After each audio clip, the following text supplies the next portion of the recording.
When it comes to your commute, everyone has pet peeves, but here's someone who knows a thing or two, Constable Clint Stibbe with Toronto Traffic Services, with his list.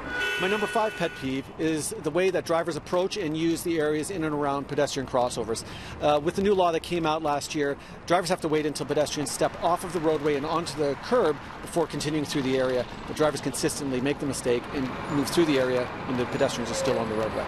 My number 4 pet peeve is e-bikes in the bike lanes. E-bikes are not permitted in those lanes when they're being used under electric power. If the rider is pedaling, they can use the lane. If they're not, they must move out into the regular lanes of traffic and stay to the right because they are a slow-moving vehicle. My number 3 pet peeve is distracted driving. We consistently see individuals that are using cell phones while they're operating motor vehicles. These are causing drivers to be inattentive and unfortunately resulting in collisions that are in some cases killing or injuring individuals. So far, we've seen, as of the middle of this year, about 7,300 collisions that were attributed directly to the use of a cell phone or an inattentive driver. My number 2 pet peeve is jaywalking or mid-block crossing.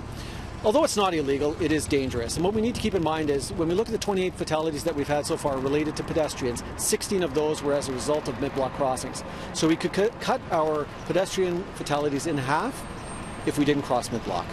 My number 1 pet peeve is the way that drivers behave around bike lanes. Quite often we see that drivers are not using those areas properly and as a result are now causing collisions by making the right hook where cyclists are getting injured.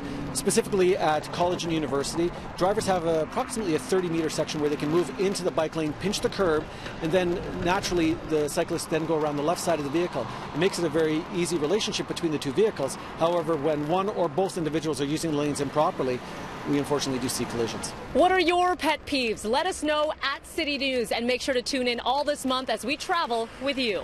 Melanie Ng, City News.